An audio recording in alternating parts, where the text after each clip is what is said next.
Diputada Romina del Pla tiene la palabra. Gracias, presidente. Bueno, estamos tratando la creación de estas 3 universidades, aunque su desarrollo o su actividad no es integralmente nueva en algunos casos. Por supuesto que aún con una serie de señalamientos que voy a hacer, vamos a acompañar la creación de estas 3 universidades porque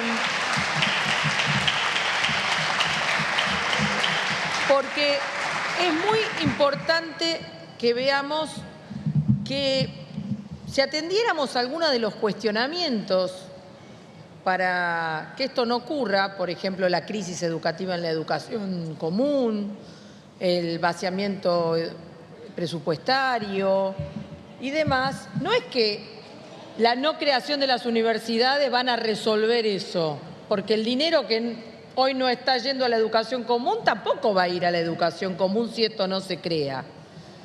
Por lo tanto, no dejan de ser argumentos bastante falaces en ese sentido.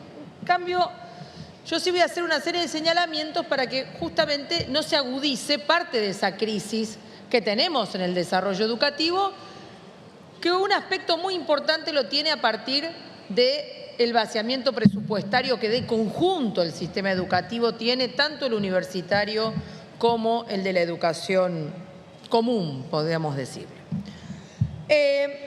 Ahí yo quiero señalar 2 o 3 aspectos que me parecen fundamentales. El primero es que las 3 universidades se crean, como las 5 que se aprobaron en la sesión anterior, bajo la Ley de Educación Superior. Voy a volver a reiterarlo. La Ley de Educación Superior es la ley menemista para privatizar, mercantilizar y someter a los intereses de todos los que hacen negocio a nivel internacional con las universidades, y es verdaderamente inaceptable que en todos estos años, y a pesar de que todo el mundo hace críticas a esa ley, no se ha tocado una coma de esa ley y sigue siendo el marco general de creación de estas universidades.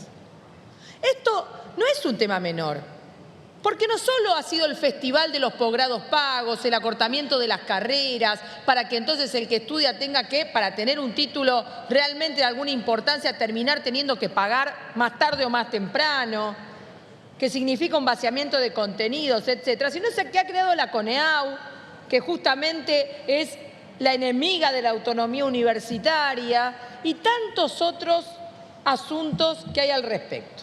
El segundo punto es que no se establece cómo va a ser la contratación de las y los trabajadores docentes de esas universidades.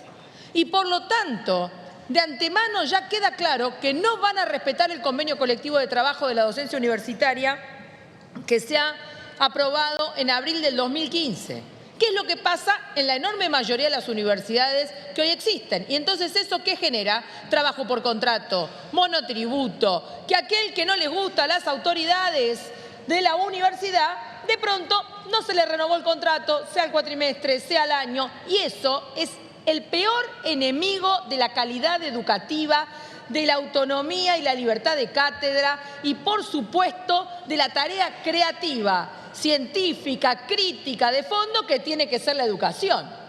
Quien está condicionado en su tarea por lo que decida la gestión de tal o cual universidad, bueno, evidentemente va a tener enormes problemas para poder desarrollar a fondo el pensamiento crítico, que es lo que debería regir en las universidades. Y esto me parece que es muy importante. Lo tercero, justamente estamos frente a un ataque en regla a la universidad. El presupuesto que se votó el año pasado para ya ha quedado recontra corto en las universidades. Y esto no es un tema menor, porque estamos en el marco de un ajuste, una devaluación espantosa. Entonces, bienvenida a las nuevas universidades, pero bienvenido también el incremento del presupuesto educativo destinado a tal fin. Si no, es para que todas las universidades sigan corriendo la coneja, y esto no es lo que debe ocurrir. Y quiero mencionar un ejemplo de, por ejemplo, cómo se materializa esta crisis y este ajuste en la universidad. El viernes pasado, sin ir más lejos, el viernes pasado hicimos aquí una audiencia pública porque presentamos un proyecto para declarar la emergencia de las obras sociales dos UBA de la Universidad de Buenos Aires y de 30 obras sociales universitarias, reclamando una partida especial de 1.000 millones de pesos para sostenerlas de acá a fin de año.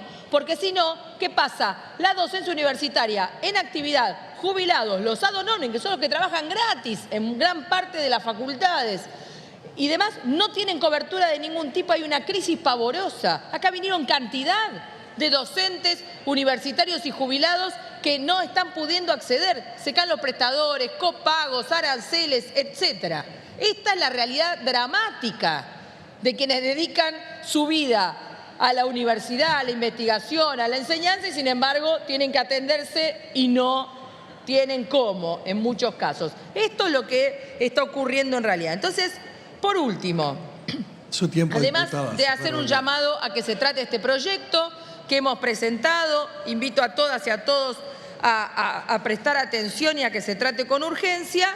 Cierro diciendo lo siguiente. No se puede aceptar tampoco una demagogia completa alrededor de esto.